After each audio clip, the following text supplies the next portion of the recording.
welcome into another edition of the 2024 MLB Draft Spotlight Show. This is the seminal edition. James Tibbs the third, Marietta, Georgia, man. Welcome to the show. Yeah, thanks for having me. Appreciate you. Appreciate you having me on. For sure, man. For sure. Big year for you. So you've really kind of hit the ground running in 2024. You've been a solid contributor, impact player every single year for Florida State. Dude, what's it been like for you this year? And before you kind of jump into your 2024 campaign, tell the viewers, tell the listeners, who is James Tibbs the third? Like, how do you tick on the field, and what sort of things do you like to do off the field? Yeah, so I'd be remiss if I didn't talk about my faith. I'm grounded in the belief that the Lord came and died for me, and so my opportunities that I've been blessed with on the field aren't for my own glory; they're for the Lord's. And so, a lot of times that's taken in different ways, but I feel like that my job as a believer is to glorify the Lord through what He's given me, and so that's my goal through this game, and that's what He's blessed me to be able to do, and so that's what makes me tick. I'm Marietta, Georgia, Pope High School, and grew up in the East Cobb area. Played a lot of East Cobb baseball growing up, and so was always around the best, and got to watch a lot of those guys play, and ended up at Florida State, and just could not be more thankful for Florida State and what they've done for me, and the people that make it so special, the fans, the teammates, the coaches. Like, it's just an unbelievable opportunity, and I feel very blessed every day to go into the field and be a part of something special as Florida State. So when you're not on the field, golf, painting, music, like what do you do? What's your thing? Yeah, so mostly hunting and golf. Those are kind of my two hobbies off the field. Um, not very good at golf, and love to hunt, but do both of them pretty religiously, I would say. So Nice. kind of my two things that I Nice. kind of how I get away.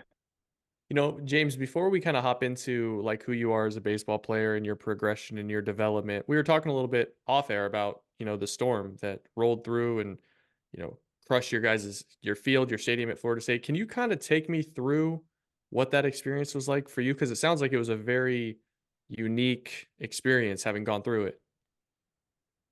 Yeah, we had a lot of stuff go on, and some a lot of damage. I know the power still up for a lot of people throughout Tallahassee. I think I read it was 55% Tallahassee still without power. For me, I got a lot of deer meat in the fridge that I'm very concerned about. I guess it's gone at this point, but is what it is. It was something that was scary. It was something that happened really quick, and we were able to get out in time. But definitely a scary experience for us, and something that we're thinking about everybody back in Tallahassee, and I think we'll recover. I think the field will be okay. I think we'll be ready to roll whenever it may be. But definitely something I know for a lot of Floridians that tornadoes aren't really something that we go through. For me, I'm from Georgia, so I've experienced a decent amount of them in my life. But definitely something that was traumatic, and not some. It's funny. We had hurricanes. We've had hurricanes the last couple of years. I've been in Tallahassee, and so um, I've never experienced hurricanes. But for everybody that's from Florida, they're like, oh, yeah, it's just, whatever, it's a hurricane. For me, it was the opposite with, I had no idea. And so then tornadoes happen, and everybody's like, I don't know, like tornadoes, like what is that? And so it's kind of a weird dynamic in Florida. I don't know the last time they've had a tornado in Tallahassee, but that was quite eventful to say the least. My understanding is you and the team were kind of right in the middle of it. Yeah, I'm not really sure how much I want to talk about that, but it was a pretty traumatic experience for sure. No doubt. Well, hopefully it is, the last traumatic experience that you have to deal with, but obviously thoughts are with you, thoughts are with your team and your family and your friends in the Tallahassee area. But let's talk a little bit about James Tibbs the third on the baseball field, man. Well, like I kind of said, I led this off by saying you have been an impact piece of that lineup since you arrived. Um, has baseball ever come hard to you? Because you always seem to hit at every stage, everywhere you go. Yeah, it's really hard. Yeah, it's a grind every single day. I think some of my favorite conversations reside with talking with guys that are really successful. And I've got a good bunch of friends that are around the country that have played that play this game at a high level, especially this year in the 2024 class. And so, it's fun to have those conversations and just kind of grow with them and figure out what they do well, and how I could figure out, something that they do to work with my game, or maybe it's something they want, to question me about. It is hard. It's a game of failure, and I know that there's a lot of people that it looks like it comes easy to them.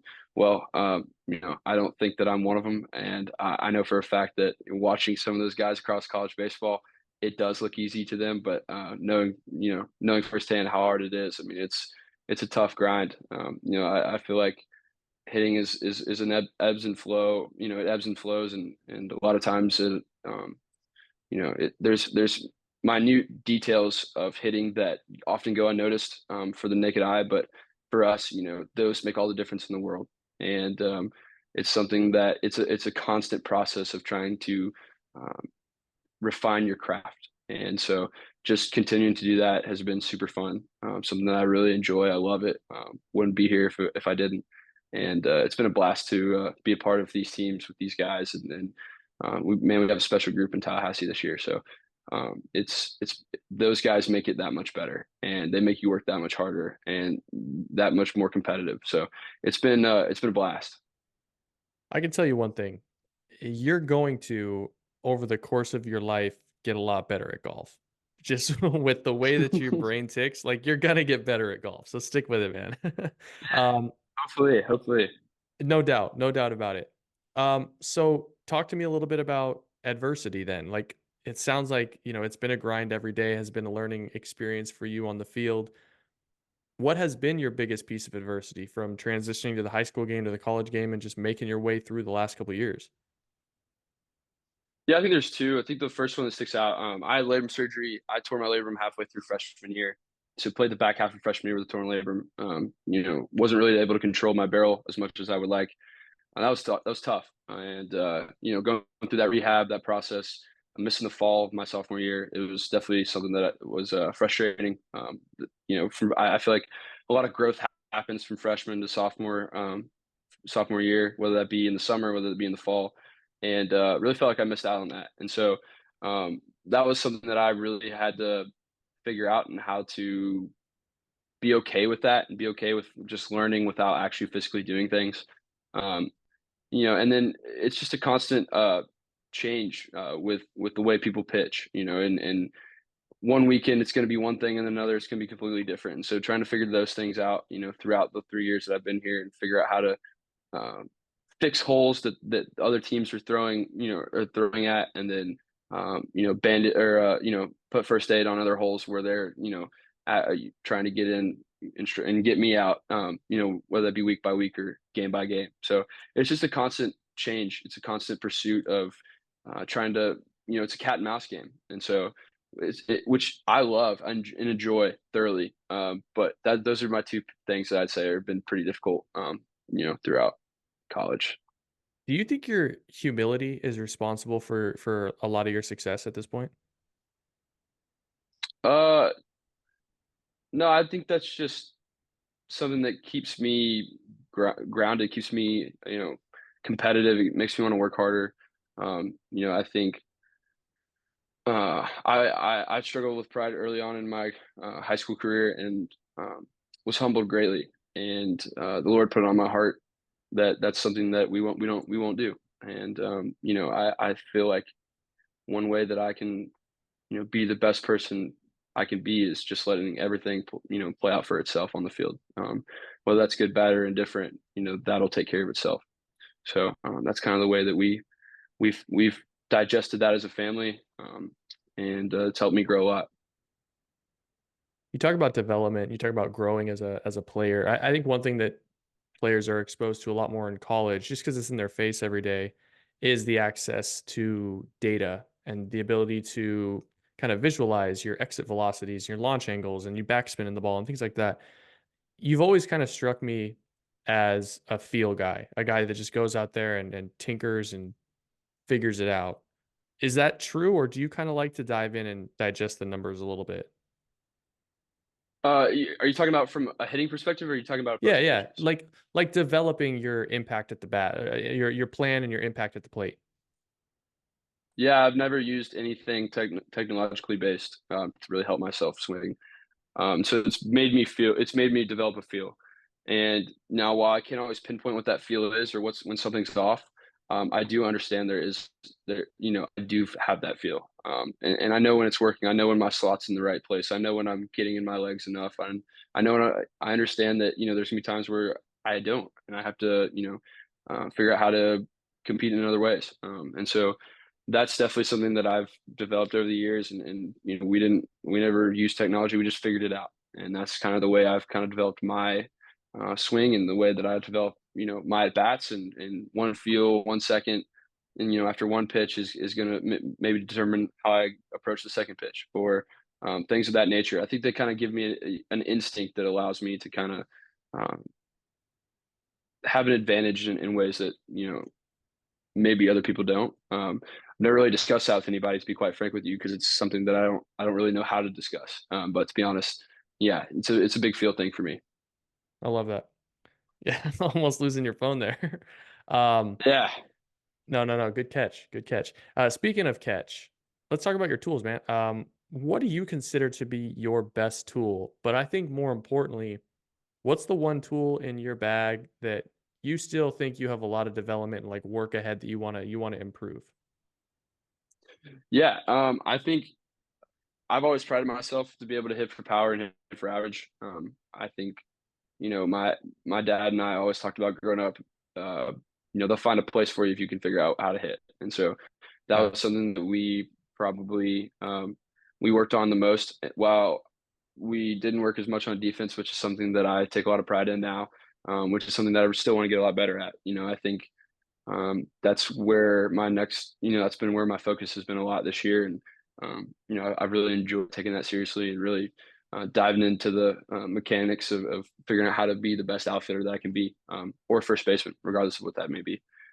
Either way, that's kind of where I want to continue to develop, continue to grow, and hopefully, get stronger and stronger in the outfield. Is there a guy in the big leagues that reminds you of you? Or maybe a guy, not that you've modeled your game off of, but you see some similarities there? I'm not really sure, to be quite honest with you. People throw around names. I've heard Conforto, I've heard Cole Calhoun, but to be quite honest with you, I don't really know. I don't watch as much big league baseball as it used to be. I was a massive Chipper Jones fan growing up, and so that was kind of where I really grew my game. Watching him play and watching how he does things. Obviously, I'm left-handed, a little bit different, but he was kind of my guy growing up. But to be quite frank with you, I have no idea. I have no idea. Well, I like that. I mean, you're trying to be your own guy, and I gotta say, it's refreshing doing one of these. I've probably done 240 of these over the years, and I always get if it's a left-hander, I've gotten a lot of Bryce Harper growing up, and if it's a right-hander, oh, people have seen a little bit of Mike Trout in me, and I'm just like, can someone say Cole Calhoun? Just a really good player that isn't Mike Trout or Bryce Harper. I dig that, man. I dig that. A couple more questions, and then we'll get you out of here, dude. So, what's next for James Tibbs? You got a handful of weeks here left in your junior season. Obviously, there may be opportunities for you at the next level after this year ends. Where are you looking to grow? Where are you looking to improve, not only as a baseball player but as a human being? Yeah, I think there's a lot of things that I'm working on. I think my faith is one I'm continuing to try to grow in my relationship with the Lord, and figure out how to um, use that relationship to make sure that my life is I'm representing Him in the right way. And that's kind of the main thing for me. Continue to work in school, whether that be continuing education with real estate, or somewhere in that area, and then just continue to grow as a baseball player as well. Continue to just try to find ways to improve. This game's relentless in the sense that you can never be perfect, and there's nothing that's going to allow you to be perfect, right? And so for me, continuing to just kind of refine that. You hear big league hitters talk about all the time, that you know they never feel like they've got it completely. They feel like they know what they're doing, but there's times where they don't, right? And so just continuing to just kind of stockpile information, stockpile ways that I can improve my game, things that I might mistakes I might make, and how to minimize them. Those type of things are kind of where I'm looking to continue growing in the future. So, I like that.